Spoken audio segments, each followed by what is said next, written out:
Nós chegamos ao momento da pregação da palavra de Deus e vamos abrir a escritura no capítulo 26 de Mateus e vamos entre os versículos 31 a 35. Mateus 26, 31 a 35 diz assim a escritura. Então Jesus lhes disse: esta noite todos vós vos escandalizareis comigo, porque está escrito, ferirei o pastor e as ovelhas do rebanho ficarão dispersas. Mas depois da minha ressurreição, irei adiante de vós para a Galileia. Disse-lhe Pedro, ainda que venhas a ser um tropeço para todos, nunca o serás para mim. Replicou-lhe Jesus, em verdade te digo, que nesta mesma noite, antes que o galo cante, tu me negarás 3 vezes. Disse-lhe Pedro, ainda que me seja necessário morrer contigo, de nenhum modo te negarei. E todos os discípulos disseram o mesmo. Amém. Por que as ovelhas não sobrevivem sem o pastor? É o título do nosso sermão. Quando o bebê nasce, ele depende 100% da mãe, dos pais, principalmente da mãe. Se a mãe o coloca para ninar, ele dorme. Se lhe dá de mamar, ele come. Se lhe troca, ele fica limpo. Se ela não fizer nada disso, ele definha e em poucos dias ele morre. Então ele depende da mãe o tempo todo. O pai vai trabalhar, mais tarde o pai chega, ajuda nas tarefas de cuidados com o bebê, mas ele está ali, sempre dependente. Qualquer ficha ele é assinalado como dependente. Aí o tempo passa, ele vai crescendo e cada vez mais ele depende menos dos pais. Ele vai ganhando sua independência. E vai chegar o momento em que ele não depende mais dos pais. Ele leva vida própria quando ele se torna adulto. Isso acontece com os homens. Mas, irmãos, com as ovelhas não acontece assim. As ovelhas, elas dependem do pastor, sejam bebês, sejam adultas. Em todo tempo elas dependem do pastor. Elas não sabem se orientar, não sabem para onde ir sem o pastor. Elas não têm senso de orientação, não têm senso de segurança, não sabem se defender, não sabem fugir do perigo, não sabem procurar pasto, não sabem procurar água. Bem o contrário dos bodes que sabem fazer tudo isso. As ovelhas não sabem. Elas dependem do pastor para serem levadas para o pasto. Dependem do pastor para serem levadas no fim do pasto para as águas, para se dessedentarem. Dependem do pastor para serem levadas ao aprisco no final do dia. O pastor as leva tanto para que ele possa descansar, como para que elas fiquem em segurança durante a noite. No dia seguinte, dependem do pastor para sair do aprisco. Imagine um aprisco com muitos rebanhos e muitos pastores. Cada pastor chega na porta do aprisco, chama, dá o seu grito de comando e as ovelhas daquele pastor todas vêm a ele. O outro pastor dá o seu grito de comando e as ovelhas dele todas vêm a ele. Então, aquela rotina diária se segue novamente, cada dia. Por fim, a Escritura diz que esse pastor, que o pastor humano representa, ele vai pegar as ovelhas, vai conduzir para o céu, onde elas habitarão eternamente, seguramente, nas régias mansões, como diz o poeta. As ovelhas do Senhor são assim, irmãos. E os crentes são comparados a essas ovelhas, porque em todo tempo dependem de Cristo, pastor. Veja você pode ser autônomo no seu trabalho, você pode ser autônomo na família, na empresa, na sua atividade, mas como ovelha, você é totalmente dependente do Senhor. Você não passa um minuto sequer sem o Senhor. Não tem condições de ficar um minuto sequer sem o apacentamento do Senhor. Por isso que os pregadores do passado diziam que se Deus salvasse um pecador e em seguida o deixasse para estar sozinho, a partir daí você vá caminhando conforme o seu novo status. Ele se desviaria no instante seguinte. Como ovelhas, todos nós somos dependentes do pastor. Não temos condições nenhuma de ficarmos sozinhos. O texto, irmãos, dessa oportunidade, ele narra aquela saída de Jesus na quinta-feira de tarde. Terminou a ceia, terminou a Páscoa, sim, ele comemorou o seu noivado com a ceia, aquele cardápio, pão e vinho, que nós vimos no domingo passado. Quando terminou, ele chamou o dono do cenáculo, entregou as chaves e todos saíram. Era noite, estava escuro, passava das 18. E eles saíram pelas portas da cidade de Jerusalém, atravessaram o ribeiro de Cedron e se dirigiram para o Monte das Oliveiras, porque foi o local escolhido por Jesus para pernoitarem todos os dias daquela semana. Em Jerusalém, irmão, não tinha um metro que você pudesse botar o pé de tantos peregrinos que havia. Então Jesus procurou um lugar recluso, pagou o preço da caminhada de 3, 4 quilômetros todos os dias, mas ficou a sós com seus discípulos no Monte das Oliveiras durante aquela semana. Então, no caminho para o Monte das Oliveiras, ele disse: meus apóstolos, prestem atenção o que eu vou dizer. Esta noite vocês vão se escandalizar comigo e vocês serão dispersos, porque isso é profético, está escrito na profecia. E antes que ele continuasse sua instrução, eles protestaram. Não. Balançaram, menearam a cabeça com um não. E o falante do grupo, Pedro, levantou-se e se arvorou e falou, irmãos, desfazendo o que Jesus tinha acabado de dizer. E Jesus disse: por conta dessa sua ousadia, dessa sua autoconfiança, dessa sua soberba, você não somente vai se escandalizar comigo, mas vai pecar feio, horrível.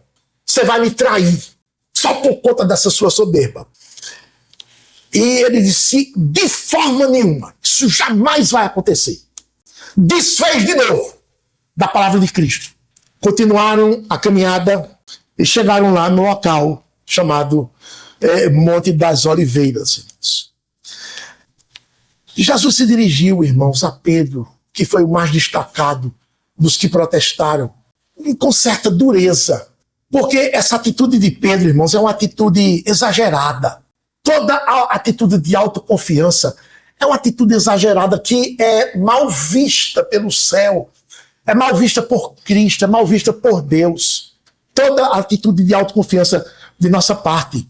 Só que quando a gente mostra autoconfiança, é quando a gente mostra a nossa maior fraqueza. A nossa maior pretensa vitória, nossa maior pretensa demonstração de força, é, na verdade, a nossa maior demonstração de fraqueza. Então o texto aqui, ele nos mostra que nós somos totalmente dependentes de Jesus, na condição de ovelhas que somos. Ele é o nosso pastor, e nós não podemos viver sem ele, nem sabemos viver sem ele. Nós dependemos dele para tudo, irmãos, porque a nossa força, dizia o pastor Martinho, nada faz. Agora, nós somos uns iludidos. Esse é o problema. Todos nós somos uns iludidos. Cada um se imagina autônomo, senhor do seu destino. Eu faço meus planos. Eu faço a gerência dos meus planos. Eu sei, eu posso. Cada um, irmãos, de nós é assim. Eu faço o gerenciamento das minhas decisões. Isso é visto, irmãos, como uma piada de mau gosto. Isso é visto como uma tremenda ignorância da Escritura. Então, Jesus vai tratar desse assunto. Ele disse uma verdade e a reação dos apóstolos foi com um erro, um pecado tremendo. E ele vai corrigir esse pecado. Nesse momento, faltava pouco tempo para que ele fosse preso.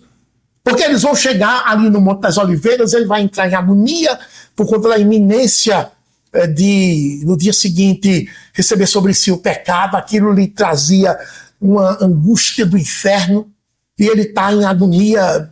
O Lucas disse que ele suou gotas de sangue, tal foi a agonia. Eles estão nessa proximidade, mas ele dá essa lição. Essa lição vai servir para eles, para os 12, para os 11 apóstolos, melhor dizendo, e para todos os crentes da história da igreja. Para nós aqui nesta noite. Grandes ensinamentos o Senhor tem nesse texto para nós. Então, com esse título, por que as ovelhas não sobrevivem sem o pastor? Jesus disse duas coisas aqui, duas lições. A primeira, porque elas são fracas e são vulneráveis. As ovelhas são fracas e são vulneráveis. E Jesus disse, elas são fracas do ponto de vista espiritual. E são fracas do ponto de vista emocional. Então ele vai tratar de cada um desses pontos. Ele disse assim, espiritualmente, as igrejas são escandalizáveis. Os crentes são escandalizáveis. As ovelhas se escandalizam com qualquer coisa. Repare o versículo 31. Então Jesus lhes disse: esta noite todos vós vos escandalizareis comigo, porque está escrito: ferirei o pastor e as ovelhas do rebanho ficarão dispersas. Escandalizar-se, irmão, significa tropeçar, decepcionar-se. Estou decepcionado com o pastor. Estou decepcionado com o diácono.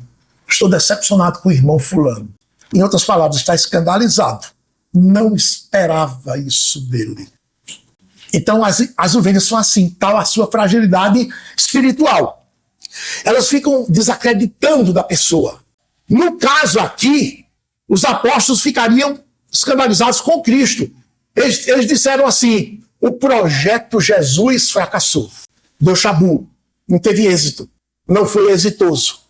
Irmãos, isso somente com a prisão dele. Porque Jesus disse: esta noite. Naquela noite só se deu a prisão. Depois da prisão foi que se seguiram os outros fatos, os outros eventos, como escárnio, julgamento, surra, condenação, que vai entrar pelo dia seguinte. Mas só naquela noite só foi a prisão.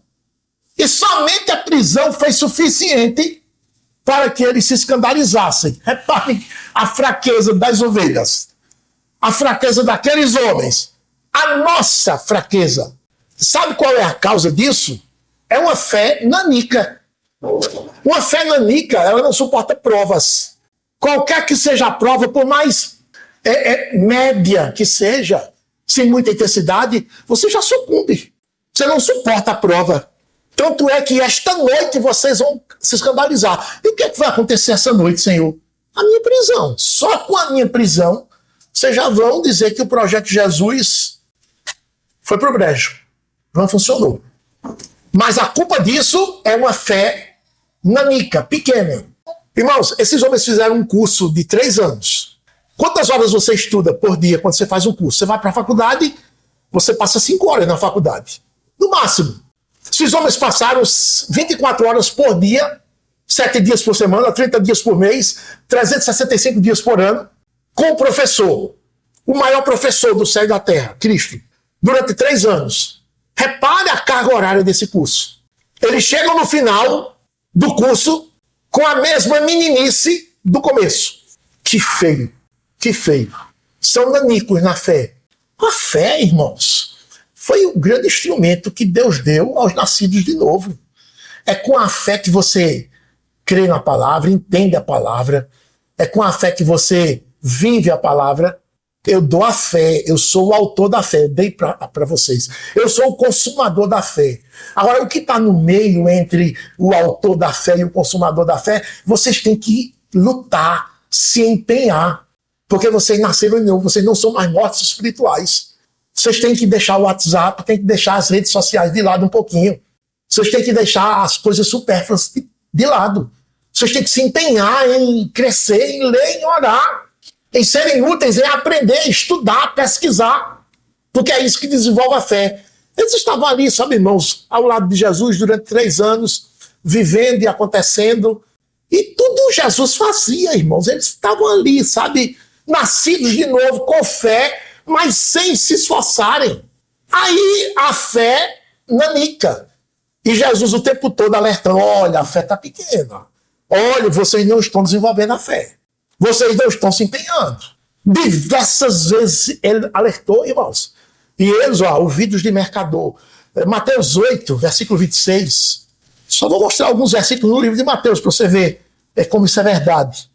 Mateus 8, 26. O episódio de Pedro, né? No versículo 26 diz assim: perguntou-lhes então Jesus: por que sois tímidos, homens de pequena fé? Porque eles se apavoraram com a tempestade. Jesus estava no barco. E eles se apavoraram com a tempestade, irmãos, e iam, né, um desespero total. Homens afeitos ao mal, homens experientes com esse desespero todo. Jesus reclamou no versículo 26. Perguntou-lhes então Jesus: por que sois tímidos, homens de pequena fé? Jesus os classificou como homens de pequena fé. No capítulo 14 de Mateus, No versículo 31, o episódio que Jesus estava andando por sobre o mar, e Pedro, és tu mesmo, Jesus, sou eu. Se és tu, manda-me ter contigo. Venha, Pedro. Ele sai do barco e começa a caminhar por cima das águas. Mas, irmãos, em dado momento da caminhada, ele se apavorou com o barulho das ondas, aqueles vagalhões imensos, e aí começou a afundar. Jesus, socorro, socorro, socorro. Aí Jesus estende a mão. Diz o versículo 31 que prontamente Jesus, estendendo a mão, tomou-o e lhe disse: homem de pequena fé, por que duvidaste? Irmãos, a palavra foi a mesma, pequena. Jesus passou a fita métrica na fé de Pedro, nesse episódio, e encontrou pequena. Tinha passado a fita métrica na tempestade anterior e encontrou pequena, o mesmo número. Quer dizer, o tempo passa e o número que mede o tamanho da fé é o mesmo. Não houve progresso. No versículo 16 de Mateus, capítulo 16 de Mateus, no versículo 8, percebendo Jesus, disse: por que discorrieis entre vós, homens de pequena fé, sobre o não terdes pão? Um episódio aqui na travessia do Mar da Galileia, em que eles manifestaram desconhecimento, incredulidade, falta de fé, e Jesus reclamou: por que discorrieis entre vós? Veja, homens de pequena fé. Terceira vez, só em Mateus, que Jesus está reclamando o tamanho da fé deles. Então isso prova que eles não estão desenvolvendo a fé, irmãos. E no capítulo 17 de Mateus, no versículo 20, diz assim: e ele lhes respondeu, por causa da pequenez da vossa fé. Pois em verdade vos digo que se tiverdes fé como um grão de mostarda, direis a este monte: passa daqui para acolá, e ele passará. Nada vos será impossível, por causa da pequenez da vossa fé. Foram muitos alertas, a fé de vocês está pequena. Durante o curso, o professor vai medindo a evolução dos alunos e ele vai elogiando os que progridem e vai reclamando dos que estão atrasados. Isso é óbvio, qualquer professor faz isso. E Jesus, como bom professor e observador, a fé de vocês está pequena. A fé de vocês está pequena. Vocês não estão desenvolvendo a fé. Vocês estão relaxados no desenvolvimento da fé de vocês. Vocês não estão desenvolvendo a salvação. Como Paulo disse, desenvolver a vossa salvação com temor e tremor. Façam isso. Mas vocês não estão fazendo. Aí agora, quando eles precisam da fé, que procuram, abrem a bolsa, não tem. Abrem a carteira, não tem. Tem uma moeda de 5 centavos, não serve para nada. Essa moeda de 5 centavos não compra nada. Não adquire nada. A fé, irmãos, é aquilo que nos capacita a suportar as provas. Jó sofreu todas as perdas materiais e perdeu os 10 filhos. O Senhor o deu, o Senhor o tomou. Bendito seja o nome do Senhor. Jó perdeu a saúde. A mulher se desesperou. Jó, amaldiçoa a Deus e morre. Tu és louca, mulher. Falas como qualquer louca. Recebia o bem o Senhor, não receberia também o mal? Em tudo isso, Jó não pecou com a sua boca. Que é isso? Uma fé robusta. A fé robusta lhe faz suportar a prova. Mas se a sua fé for nanica, na hora da prova você procede como qualquer ímpio. Se desespera, entra em angústia e desmaia, e é socorrido, e chama o SAMU, e é aquele mau testemunho, irmãos, é horrível. É horrível. Não é crente? Que desespero é aquele? A gente cantou no Salmo 112 agorinha, que o homem que confia no Senhor não se atemoriza com más notícias. E esse desespero todo, que é isso? Qual foi a aprovação que Jesus anunciou para aqueles apóstolos na caminhada de Jerusalém para o Monte das Oliveiras? Esta noite, diz a profecia, ferirei o pastor e as ovelhas serão dispersas. Zacarias 13, 7 diz isso. Esta noite ferirei o pastor e as ovelhas serão dispersas. Então a prova é que o pastor vai ser ferido. Ferido significa golpeado. Vai ser golpeado. Ou vai ser atingido, ou vai ser morto. E a gente sabe que ele foi golpeado com a prisão. De madrugada ele foi surrado, escarnecido, esbofeteado. Depois foi crucificado. E às 3 da tarde morreu. O pastor foi ferido. Mas aqueles homens não suportaram nem a prisão. Quando aconteceu a prisão de Jesus, a fé nanica deles se desesperou. E eles se escandalizaram. A fé nanica é assim. Quando mais você precisa dela, você não a encontra. Ela falha com você. Que fracasso daqueles homens que andaram com Jesus 3 anos. Fracasso espiritual grosseiro, irmãos. Eles não aproveitaram a oportunidade. Eu me lembro, irmãos, que um dia eu fui estagiar e o monitor disse assim: aproveite o professor do estágio, porque ele é o melhor que tem. Aproveita, ele procure sugar tudo dele. Ele não vai ter iniciativa de lhe ensinar nada, porque a personalidade dele é assim. Mas você tem que começar a perguntar. Pergunte tudo que você puder. Pergunte tudo, que ele vai lhe ensinar tudo. Dito e feito, irmãos, ele era calado o tempo todinho. Era a estratégia dele. Ele ficava esperando que você perguntasse. Aí você começava a perguntar, aí ele se abria, ensinava o que você perguntava e muito mais coisas que você sequer perguntou. Então, eles não aproveitaram, irmãos, estavam com o melhor professor do mundo, 3 anos, 24 horas por dia, e não aproveitaram. Vejam como eles são fracos. Vejam como nós somos fracos. Quanto tempo você tem de crente? Tenho 20 anos de crente. Pois você está 24 horas por dia durante esses 20 anos com Cristo. Então, com Cristo está. Não está como os apóstolos estavam, que estendiam a mão, tocavam nele. Mas você não tem fé? Ele está do seu lado. Você não tem a escritura? Ele está falando com você. Você não tem a oração? Você está falando com ele. 20 anos que você está com ele. E a sua fé, como é que está? É grande ou é pequena? É robusta ou é nanica? Você tem crescido na fé, irmão? Tem desenvolvido a sua salvação com temor e tremor? Se sim, ótimo. Muito bom. Agora, se não, tenha certeza de uma coisa. Quando você for provado que você for precisar de uma fé grande, você não vai ter. Você vai afundar. Ai, Senhor, eu tenho uma depressão. E começa a aquela história de depressão e vai para a médica e toma remédio. Tudo isso, irmãos, culpa nossa. Culpa da nossa fraqueza. Espiritualmente nós somos fracos, escandalizáveis. É assim que funciona, irmãos. Por isso que nós dependemos do pastor o tempo todo. O tempo todo, irmãos.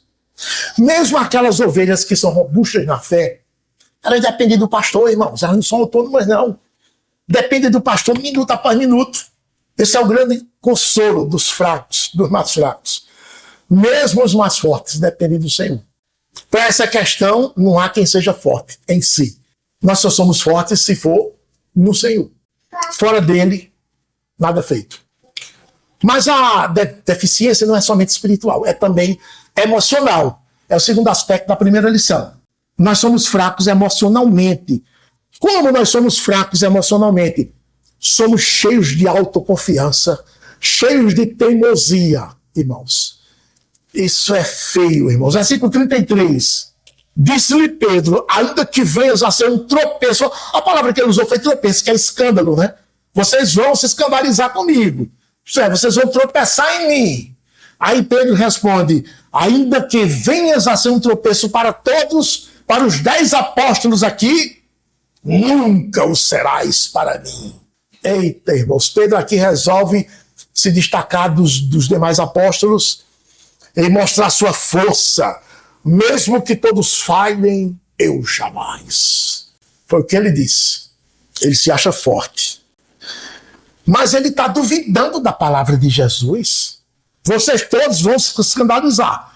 Eu nunca. Pode ser que a turma aí se escandalize. Eu, de jeito nenhum, Senhor.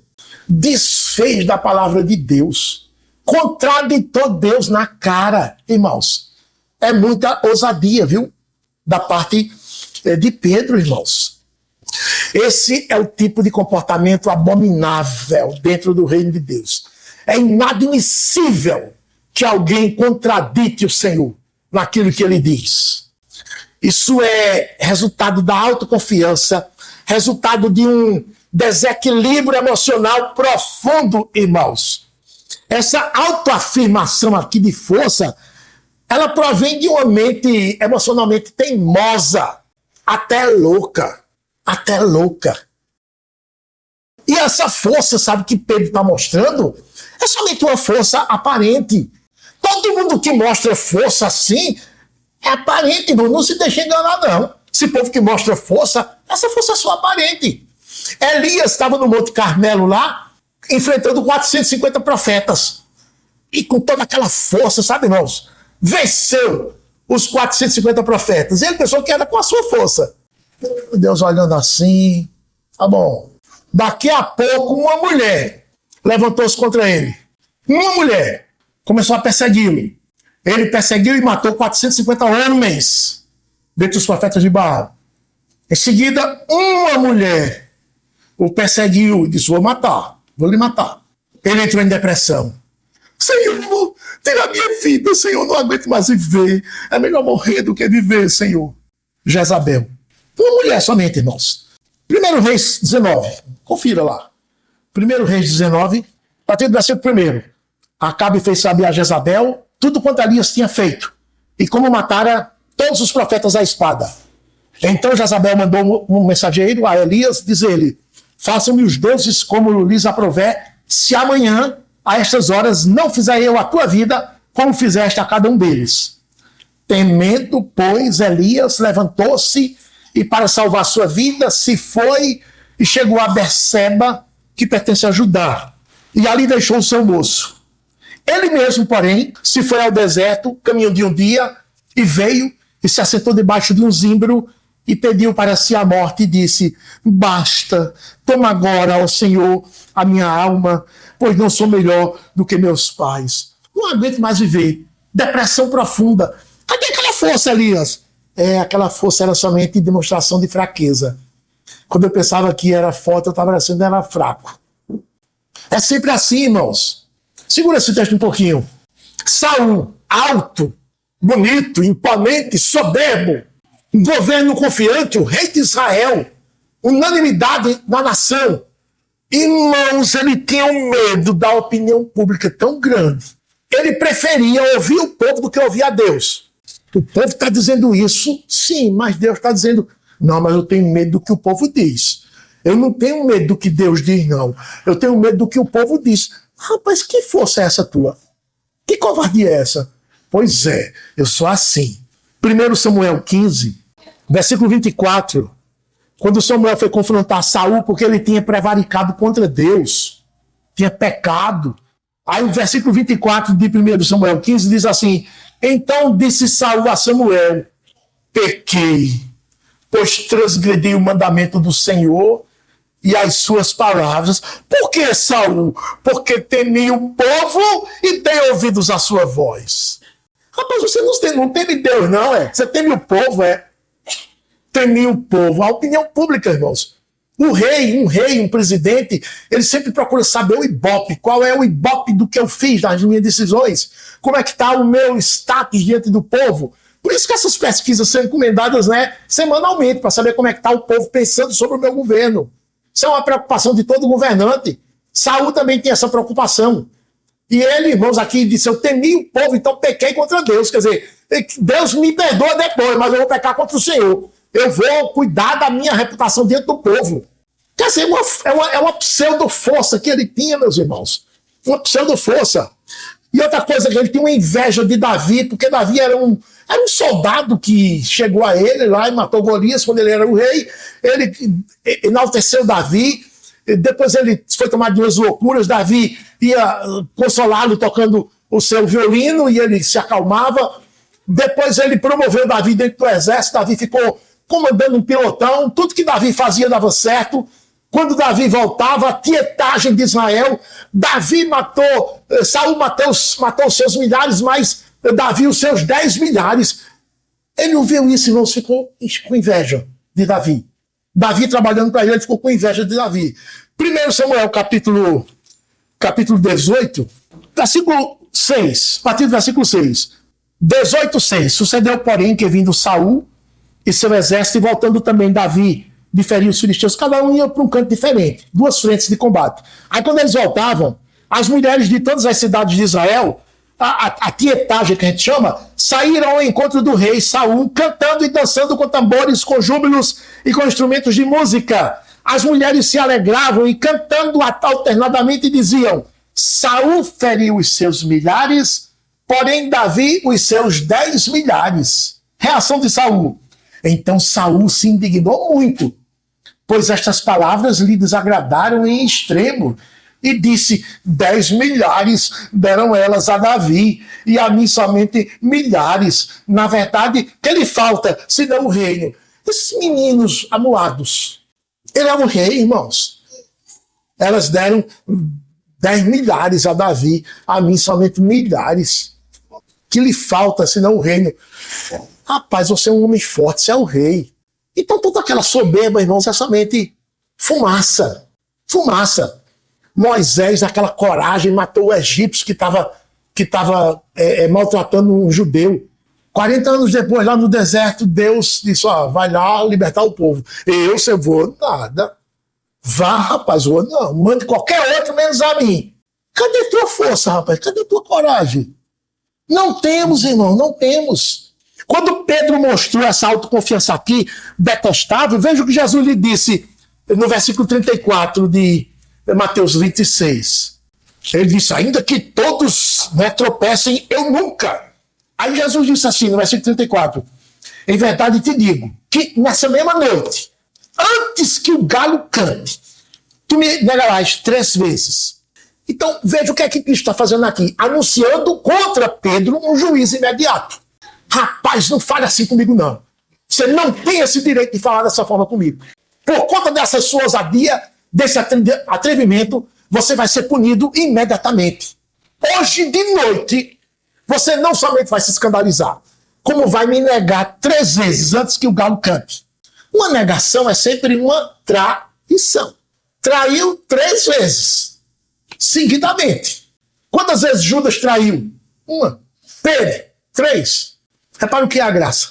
A graça perdoa Pedro, não perdoa Judas. A punição para Pedro foi maior do que contra os 10 apóstolos. Por quê? O pecado dele foi maior do que o dos 10.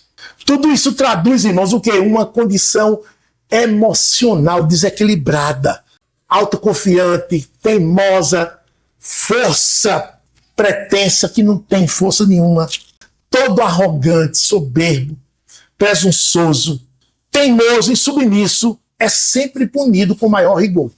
Porque Deus odeia a soberba. Deus odeia a soberba. Pois acredite, os irmãos, que Pedro viu isso da parte de Jesus e ainda replicou. Tem juízo um homem desse, irmãos? 35. Disse-lhe Pedro: ainda que me seja necessário morrer contigo, de nenhum modo te negarei. Irmão, isso aqui é demais. Ele está desfazendo 2ª vez da palavra de Deus, contraditando Deus assim, desfazendo dele na cara. Ó, uma mãe diz uma coisa e a filha diz outra, a mãe dá uma tapa, irmãos, que ela roda. Ela gira quando ela é ousada assim na frente da mãe. A mãe roda-lhe a mão, como a gente diz, e ela gira lá. Pois Pedro fez isso, irmãos, com Jesus. A Escritura, ela diz: quem és tu, homem, para discutir isso com Deus? Romanos 9:20. Discutir Deus, irmãos, discutir com Deus é a maior prova de insensatez. É como você assinar um atestado de asno. Eu sou um asno. Eu sou um estúpido. Aqui está o meu atestado de estupidez. Assinou, reconheceu, firme e entregou. É isso que a gente faz quando discute com Deus. Assina um atestado de burrice. E o pior é que essa atitude do soberbo Pedro contaminou os colegas. Versículo 35. Disse-lhe Pedro: ainda que me seja necessário morrer contigo, de nenhum modo te negarei. E todos os discípulos disseram o mesmo. Pronto, agora completou o time. Todos desaprovaram a Escritura, todos contraditaram Jesus, reprovaram a palavra de Deus, dizendo: ó, Senhor, aqui ninguém vai se dispersar. O Senhor está completamente confundido aí. Essa profecia que ferirei o pastor e as ovelhas ficaram dispersas, essa profecia é maluca. Isso não pode acontecer conosco. Enquanto isso, irmãos, olha, o céu está na maior mangação. Ri-se o Senhor. Do céu o Senhor zomba deles. Salmo 2, versículo 4. Tudo isso provém de um desequilíbrio emocional que atinge as ovelhas do Senhor. Está vendo, irmão, como você não sobrevive sem Cristo? Como ovelha, você não sobrevive não, sem Cristo. Nem de nós sobrevive sem o pastor. Nossa fraqueza é absurda. Nossa fraqueza é abissal. Ela tem a profundidade de um abismo. Quais são os seus rompantes de autoconfiança? Eu posso, eu vou fazer. Você diz isso? Tenha certeza que eles são o resultado de um espírito soberbo, de uma espiritualidade escandalizável, de uma emocionalidade desequilibrada. Se você é essa pessoa. Você é estúpido, tolo, não tem sabedoria.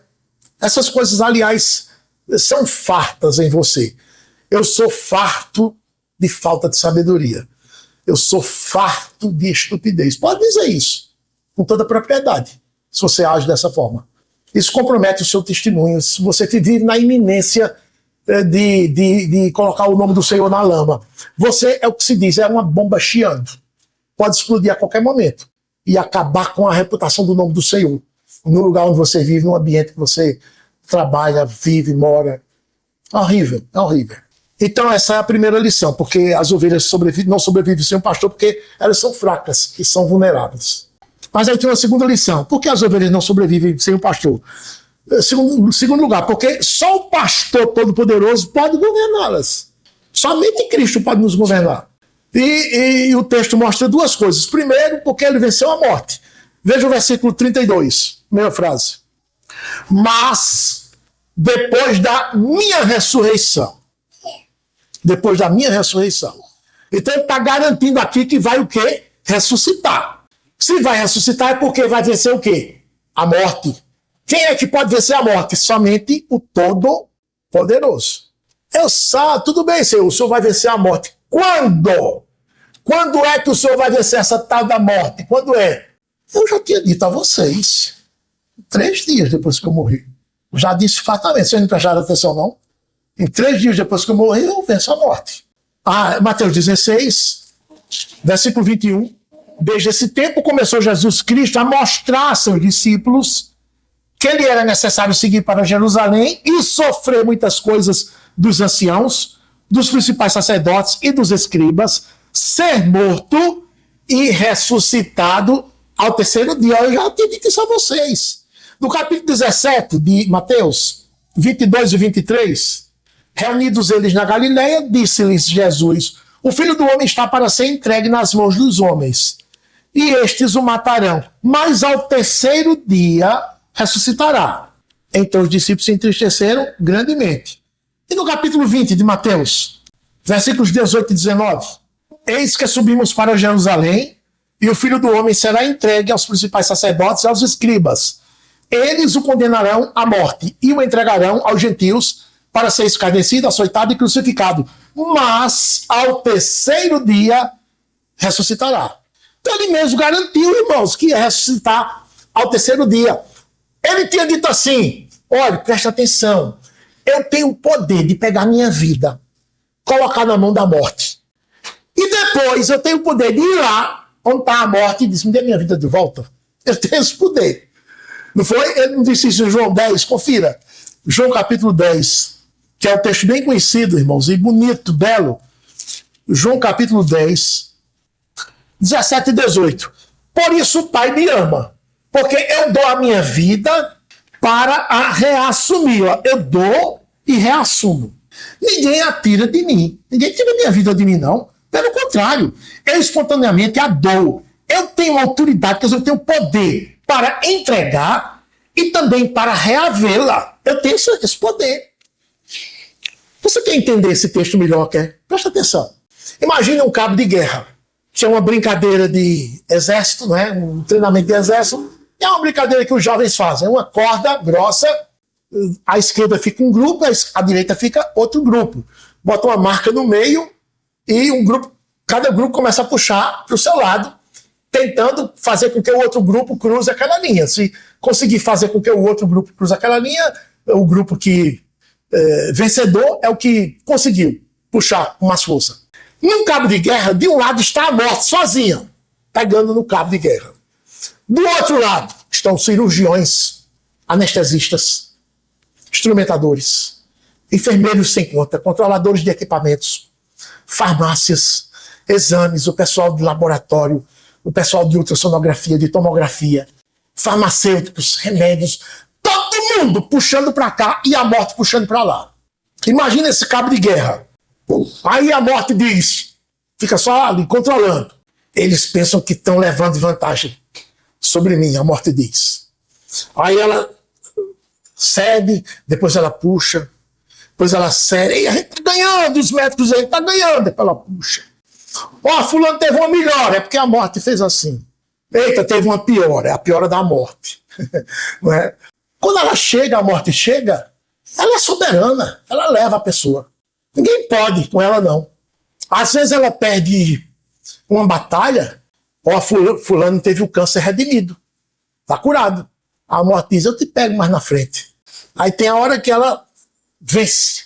Ela perde uma batalha, mas a guerra é sempre ela que vence, irmãos.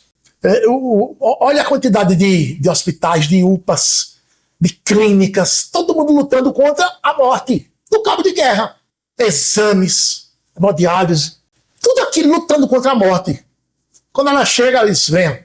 Alexandre, o grande imperador grego, ele disse assim, eu vou morrer, mas eu faço questão de que o meu caixão seja conduzido pelas mãos de médicos, eles peguem nas alças do meu caixão. Faço questão que eles me levem do velório até o cemitério, publicamente, mostrando a todo mundo, eu quero ser exibido dessa forma. Quero que médicos me conduzam, segurando as alças do meu caixão.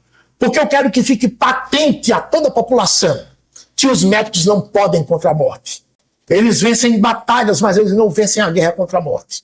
Eu quero que isso fique claro diante das pessoas. Então, irmãos, médicos, especialistas, cirurgiões, enfermeiros, anestesistas, essa turma da área de saúde toda, por mais que lutem contra a morte, ela não tem, irmãos, o poder de vencer a morte. O poder da morte é descomunal.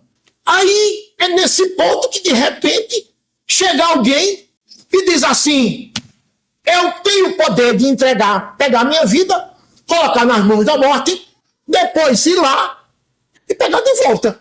Eu tenho esse poder. E eu vou exercer esse poder? Dito e feito. Às 3 horas da tarde daquela sexta-feira, ele pegou sua vida e colocou nas mãos da morte. Na madrugada do primeiro dia da semana, ele foi lá e pegou a sua vida de volta. E ele diz, em 3 dias eu vou ressuscitar. Esse, irmãos, é o Cristo Todo-Poderoso. É esse o pastor das ovelhas. O que as ovelhas têm de fragilidade, ele tem de força. Vejam os irmãos em quais mãos nós estamos. Vocês vão se escandalizar com a minha prisão. Vocês vão se dispersar. Vai ser por pouco tempo. Somente 3 dias. Não é nem 3 dias, 72 horas. Ao terceiro dia, se ele morreu às 3 da tarde da sexta, e às 5 da manhã, quando as mulheres foram ao sepulcro no primeiro dia da semana, ele já tinha ressuscitado, ele passou, irmãos, pouco mais de 30 horas no sepulcro. Foi ao terceiro dia. E quando eu ressuscitar, eu vou socorrer vocês. É isso que ele está querendo dizer. Depois da minha ressurreição. É exatamente esse o próximo ponto. Somente o pastor Todo-Poderoso pode governar as ovelhas, irmãos. Porque ele reúne e guia o rebanho. De novo, versículo 32. Mas depois da minha ressurreição, que frase bela. Irei adiante de vós para a Galileia. Ele ressuscitou e foi encontrar de novo as ovelhas e para guiá-las até a Galileia. Todas as vezes que nós encontramos Jesus, é porque nós somos buscados por ele. Nós nunca buscamos Jesus. Não há quem busque a Deus. Romanos 3,10. Não há quem entenda, não há quem busque a Deus. Todas as vezes que nós nos encontramos com Jesus, foi porque ele nos buscou. Lembre-se do filho pródigo. A ovelha perdida, ele foi atrás dela. Eu vou reunir vocês de novo ao terceiro dia, quando eu ressuscitar, e vou guiar vocês até a Galileia. Interessante, alguém que serve de guia vai sempre à frente. Imagine um guia. Você vai para Israel, conhecer lá a Terra Santa, e um guia vai mostrar os pontos pitorescos a você. Ele vai à frente, irmãos, do grupo. Vai para a trilha campestre, o guia vai na frente. Ele conhece as estradas, os caminhos, os atalhos, os pontos perigosos. Então ele tem que ir na frente, mostrando, venha por aqui, e o povo vai seguindo o guia. Conta-se que um homem em Londres, ele conduzia porcos na sexta-feira para serem abatidos no matadouro de Londres para serem vendidos no sábado na feira. E tinha um pastor que ficava na varanda dele olhando as manadas passarem, as varas passarem.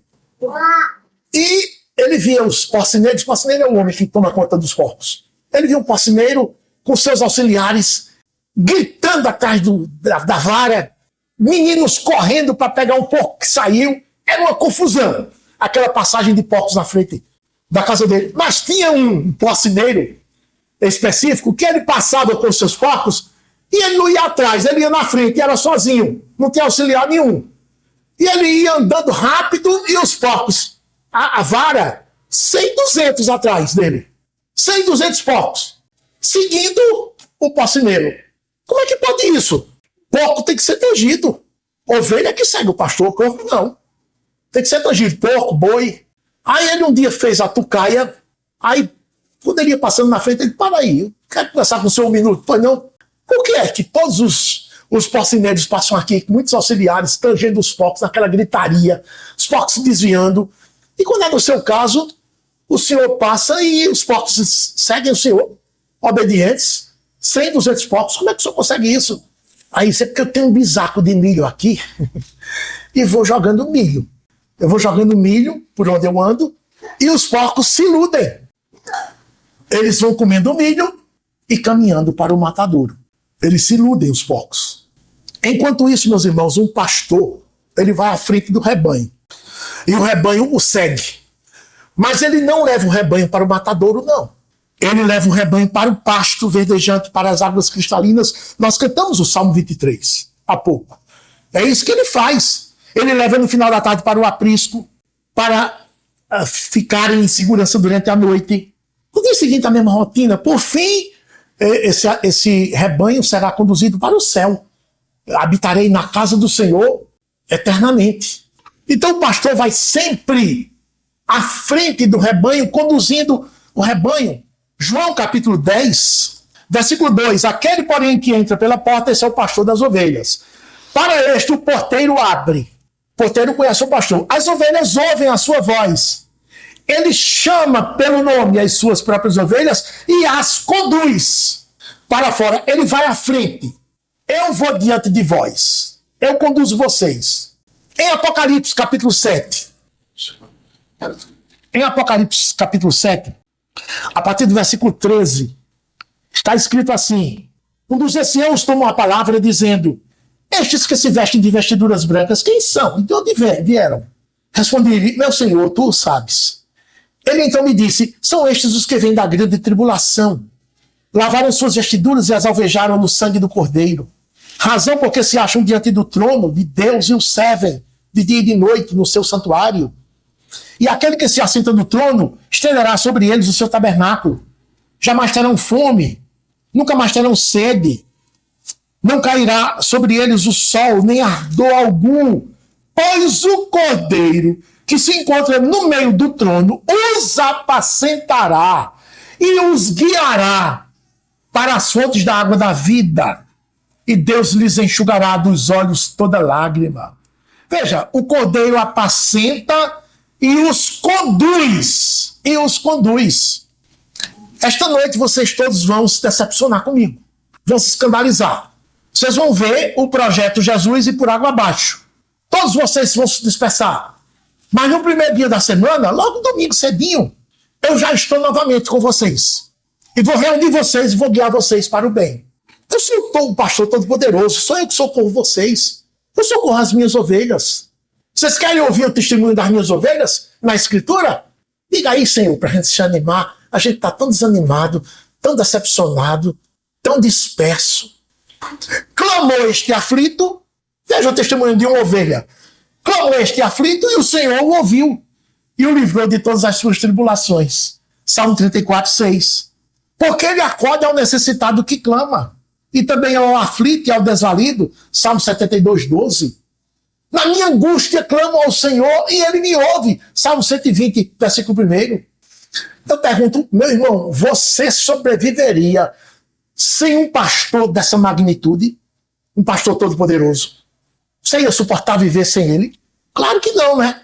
Por quê? Porque você é fraco. E eu sei que você sabe das suas fraquezas. Você reconhece. Por mais que você se mostre forte, eu sei que você sabe quais são as suas fraquezas. Todos sabem. Você se mostra forte, altivo, soberbo, belo, sobranceiro.